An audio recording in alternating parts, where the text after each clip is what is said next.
आते हैं इसकी क्लिनिकल फीचर्स के ऊपर। बेसिकली ये देखा जाता है आपके अपर फ्रंट एरिया में, और इसमें टूथ किसी भी डायरेक्शन के अंदर मूव कर सकता है। मेनली ये लेबियल डायरेक्शन में मूव करता है टूथ आपका, और ये एक अर्ली साइन होता है लोकलाइज एग्रेसिव पेरोडोंटाइटिस। दैट मीन्स कि पेरोडोंटाइटिस अपने एग्रेसिव पैटर्न में चला गया है।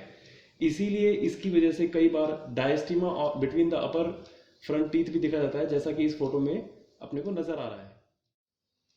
Coming to cases, see the degree of inflammation and pressure it can create, the tissues can create on the teeth। जैसा कि इसमें कितना आपको स्वेलिंग दिख रहा है टिश्यू के ऊपर, जिसकी वजह से प्रेशर क्रिएट होता है टीथ की पोजीशन जिससे चेंज होती है।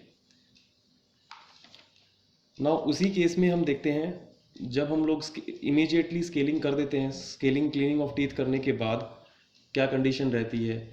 Then again second round of cleaning किया जाता है, उसके बाद फिर देखा जाता है कि पेरिडोंटल पॉकेट स्टिल प्रेजेंट है वहाँ पर। So we plan for the surgical intervention, and in surgical intervention as the interdental space is more than 2 mm, so papilla preservation flap surgery is recommended, as you can see in the photograph.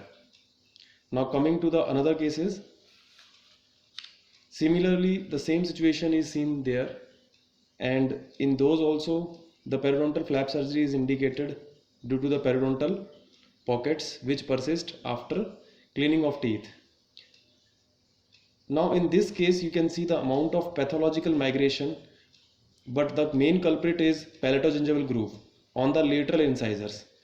Therefore the flap is reflected because of the pre-existing periodontal disease, and the groove is restored with GIC, followed by orthodontic treatment, which is done for the correction of the forces that is exerted on the teeth, and this will prevent the relapse of this case. Now similarly for these cases also papilla preservation flap surgery and orthodontic treatment is done for closing the midline diastema. Diastema is basically the space between the front teeth which is created due to the tooth migration.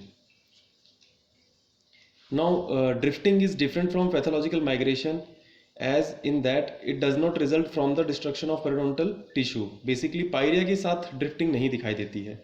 ये drifting basically इसीलिए होती है loss of proximal support, loss of functional antagonist, और oral habits like tongue thrusting habit और thumb sucking habit. तो basically इन conditions की वजह से दिखाई देती है।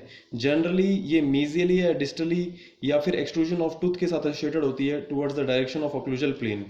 ऑल कमिंग टू केसेस, इसका मतलब है कि जब कोई दांत मुंह में निकल जाता है और वो रिप्लेस नहीं होता है, तो जो अपोजिंग एंटागोनिस्ट टूथ है वो ऑक्लूजल प्लेन की तरफ एक्सट्रूड होता है, और ऐसा दिखे हमेशा ये ज़रूरी भी नहीं है।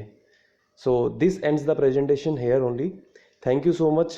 प्लीज़ हमारे चैनल को सब्सक्राइब और लाइक कीजिए। Thanks a lot.